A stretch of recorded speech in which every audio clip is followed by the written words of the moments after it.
它明明是帮助土著企业的银行，然后呢，他把钱借给了3个华人在香港查务官到了香港，结果被谋杀，就是英美两国这样子一搞，那个锡矿业整个崩盘，我们的整个锡矿业就这样子被拖垮了。当时的国行只有200多亿的那个储备金，我们其实破产了。欢迎收看隆重登场。今天我请来的这位嘉宾呢，就是老朋友了，唐南发。南发你好。最近有一套香港电影很红，叫《金手指》，然后讲的那个案例其实是真实案件，是跟我们马来西亚有关的，就是80年代很著名的那个土著银行的金融诈骗案。然后还有就是最近反贪会也有很多的动作，包括就是针对2位 VVIP 啦，一位就是我们的前财长敦达英，另外一位就是我们前首相敦马的儿子 Mizam 展开了很多的调查。然后这一些案件其实都是在80、90年代的时候非常著名的一些国内的金融或者是商业交易的一些弊案的。对，所以我们今天就来聊一聊这整个线。我马上可以想到的就是这个土著金融机构丑闻了哈，它是土著银行在香港的一家分公司。那个时候呢，你要知道，我们70年代的时候，马来西亚推出土著经济政策，对不对？更早的时候，60年代呢，当时的邓古拉扎里，还有当时的副首相敦拉扎，他们就已经有一个想法，说我们要有自己的银行，马来人的银行、土著的银行，来协助土著发展他们的这个生意啊。从一个土著发展的这个角度来讲，我觉得那是合理的，因为当时的银行不是在主要不是在华人手上，就是在就是国际公司或者是英国人手上。到后来呢，他们想到说，我们需要让这个土著银行可以走向国际。然后香港呢是一个国际金融中心嘛，当时就在香港成立了这个土著金融机构，它的在香港那边的名字叫做裕民裕民财务，对不对？所以就在那边运作了。70年代末，香港的这个房地产业蓬勃的发展，所以当时有一个叫陈松青的人，他的出身不太清楚，有人说他是从中国到沙拉越，有人说他是在沙拉越出生，对，有人说他是马来西亚人。陈松青完全没有对他的身份有任何的公开的谈论，所以我们根本确切不知道。但是他曾经在新加坡是个失败的工程师，后来他就跑到香港去，而且据说他在香港投资做生意的时候，他是没有合法居留的，他是以游客的身份。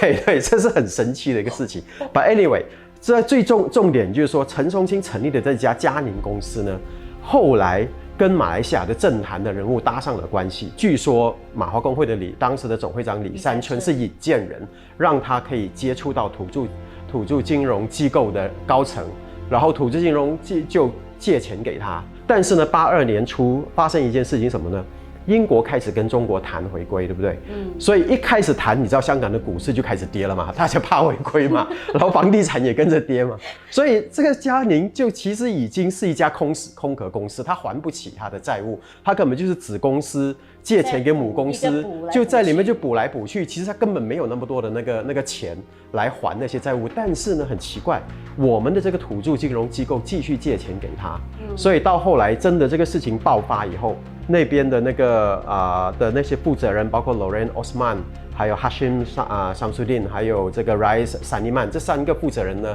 在香港后来都被判刑，都坐牢，陈松青也坐牢。但问题就是说，马来西亚这边政府为什么没有去调查？对。然后有人讲说是马哈迪一手策划，我不认为是这样。我认为说马哈迪不能说他一手策划，但是他肯定知道内情，因为他是首相。那个时候的财政部长是东姑拉扎里。东姑拉扎里呢，我刚刚说了，对不对？他其实土著金融机构还有土著银行成立的一个关键人物，他也做了这个土著这个银行的这个主席很长一段时间。1976年的时候，他出任这个财政部长，当时首相敦拉扎去世，胡仙龙接任首相，就委任他做财长，他就辞掉了这个土著银行跟这个土著金融机构的所有的职务。但是无论如何，他是财政部长。土著银行是关联公司、关联银行，所以是财政部负责监督的。那他肯定脱不了干系，因为他是财政部长。所以假设说，你就算没有直接参与策划，可是为什么你作为财长，你没有去调查这件事情？然后，当然后来马哈迪也撤换了土著金融机构里面的这些人物的这些高层，然后呢也派人去香港调查。但是我们知道的那个 Jalil Ibrahim 查务官到了香港，结果被谋杀。据说他之所以被谋杀，其中一个原因，据说啦，就是说他呢是带着还有4000万的那个马币的那个贷款，可是他是可以签发，他不批，对，所以就因为这样子，不知道惹怒了什么人。重要的一点是说，你说政府当时没有彻查土著金融丑闻吗？有，但是呢，他的那个彻查就是最后就是成立了3人的委员会，他们3个都是有这种专业背景的。然后调查过后呢，马哈迪其实不想要公布这个报告。当时反对党领袖是林吉祥，他一直讲说一定要公布，一定要公布等等之类的。所以后来就是因为国际上也很多的这个声音，所以评论压力，所以马哈迪就答应公布。公布的时候，你知道他是怎么样公布？他公布的时候，他把这个定价定为250块马币一本。他只印2000本，250块马币。当年你知道我1989年出来工作的时候，我的第一份薪水我才300块，扣掉 EPF 只剩下270块。250块在1986年是很多人1个月的工资，所以这根本他摆明就是不让就是普罗大众可以去买到这个报告，而且据说2000本里面绝大部分是被土著银行自己买掉，回了。对，所以也就是说，实际上很多人也不知道那到底是怎么一回事，只能够是靠国际媒体报道。那国际媒体报道绝大部分都是英文的或者是日文的，所以谁会去看呢？所以也就是说，很多年以后呢，大家都还不太清楚土著金融丑闻是怎么一回事。其实它就是一件很简单的事情。它很讽刺的是说，它明明是帮助土著企业的银行。然后呢，他把钱借给了3个华人在香港，陈松青，还有一个叫 Kevin Xu， 还有另外一个是那个 Eda Investment， 也是香港的一家公司，都是华人公司。最后呢，亏了这个大窟窿。所以后来马哈迪在回应这个事情的时候，他也很会玩他的这个手段的，他就说林吉祥一直在拿这个土著金融丑闻来炒。是不是因为那是一家土著公司？如果说你看当时那个马饭店新饭店事件，为什么没有人谈？马饭店新饭店是什么事情？是当年的马华总会长陈群川的私人公司，也是因为这种财务问题，后来导致马兴的股市瘫痪，3天没有运作。所以他就讲说，为什么这个新饭店马饭店的事情没有人去谈？是不是因为那是华人公司？就种族化这个问题，对，把这个问题转移焦点。所以你看到马哈迪玩种族主义，其实也不是今天的事情。但是马哈迪的这个说法也是有问题的，为什么呢？马饭店新饭店事件是私人公司的事情，不是关联公司。土著金融丑闻是关联公司，涉及到这个公共的这个财务，包括我们的公积金是有钱转过去，当年是每个月5000万转去给土著银行。当年的5000万，现在当年的80年代5000万每个月啊，不是1年啊，1个月5000万哦。所以你不能跟马饭店跟新饭店相比，而且更重要的是说，负责人陈群川也被控上法庭，失去了马华工会总会长的职位不谈。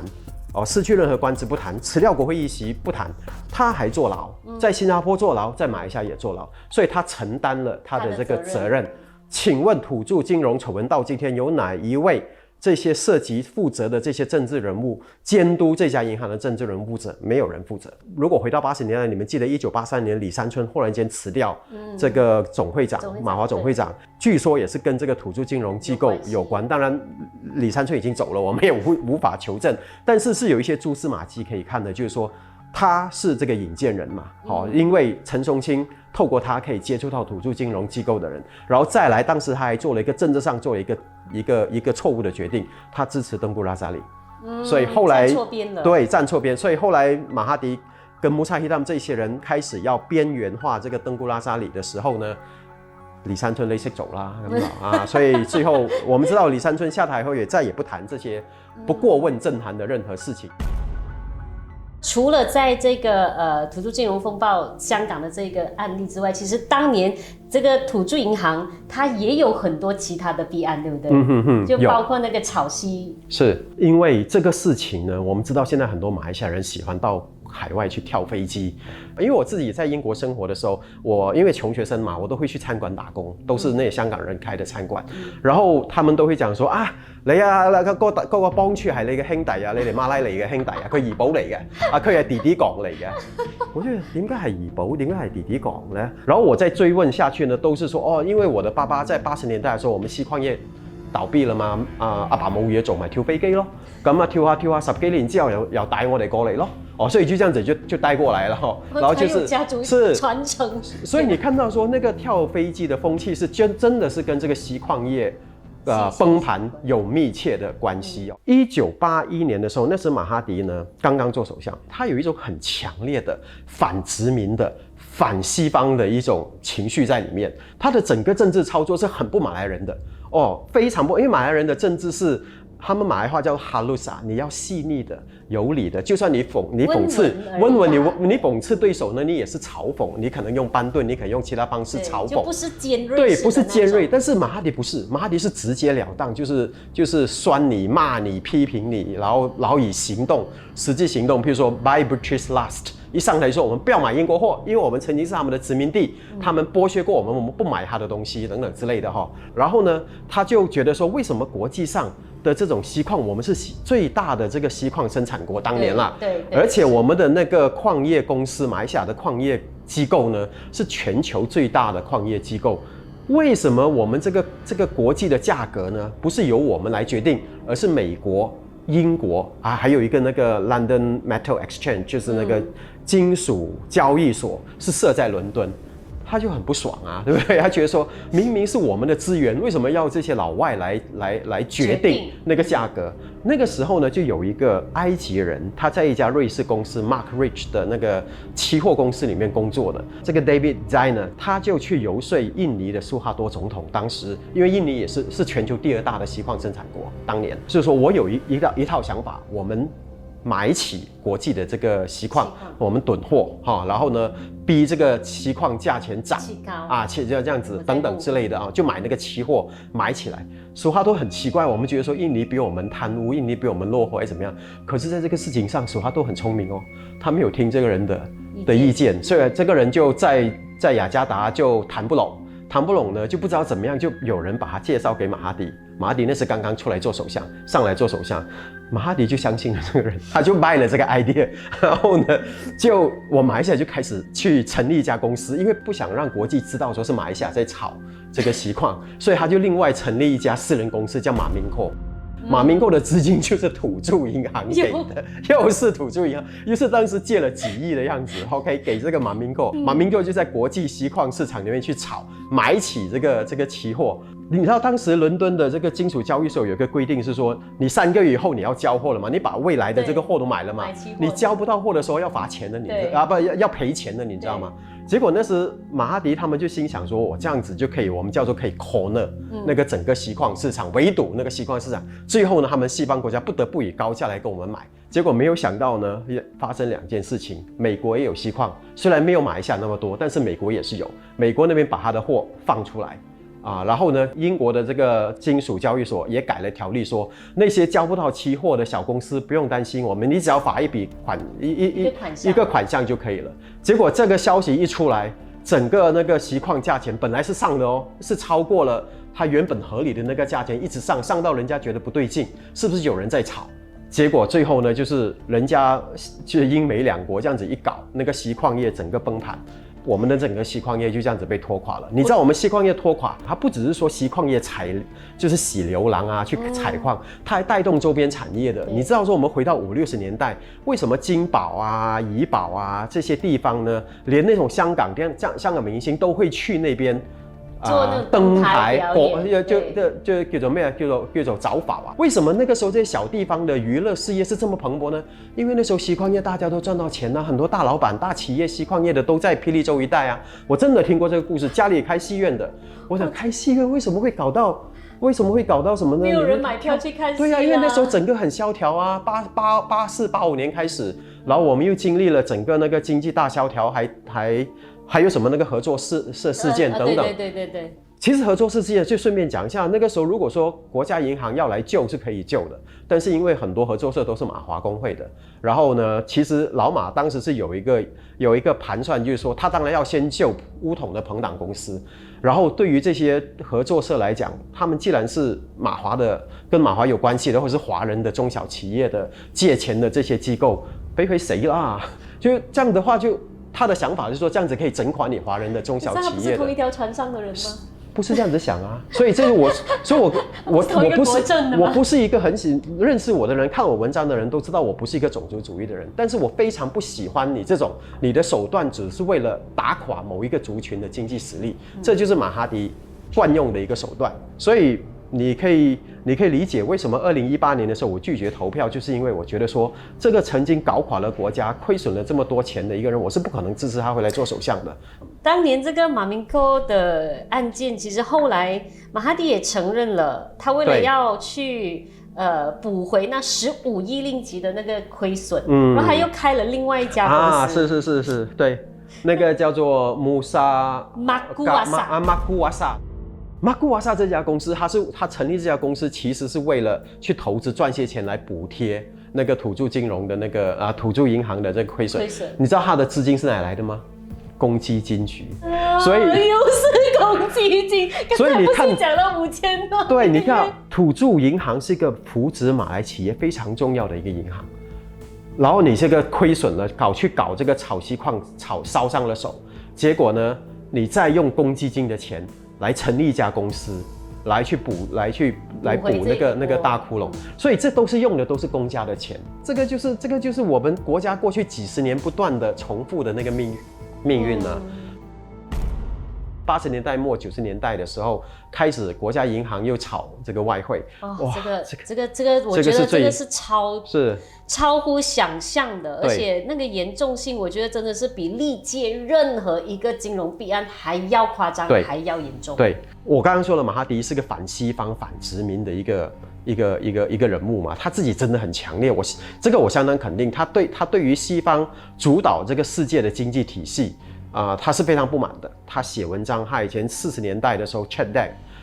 这个笔名批评英国殖民者，到后来他要把自己塑造成第三世界国家的斗士这些都是一脉相承的。也的确，在90年代，他在整个国际甚至是亚洲的那个形象是蛮好的。对，就是因为他敢于向所谓的强权就是对抗说不，对，他敢向强权说不就回到来讲说，那个货币的事情是。有一样事情更早以前是让马哈迪极度不满的，是1985年的时候，在纽约的这个广场协议。当时呢，你知道日本起来嘛？日本货在全世界各地卖得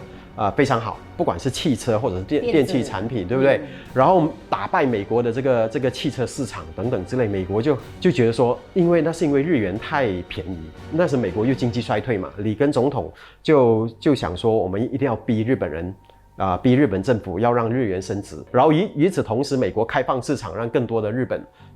更容易让日本来美国投资等等，就之类的这样子，然后就谈成了。然后日本现在回头想，日本佬真的是做了一件傻事，他们真的就让日元升值，而且一升值就是20-30%。你知道当时马哈迪上台以后就搞向东学习嘛？他向东学习从1982年开始，向东学习其实。好话唔好聽，他到最後其實就是跟日本人借錢而已，所以我們很多的貸款是日元貸款，是，那你要還就用日元還，現在日元漲，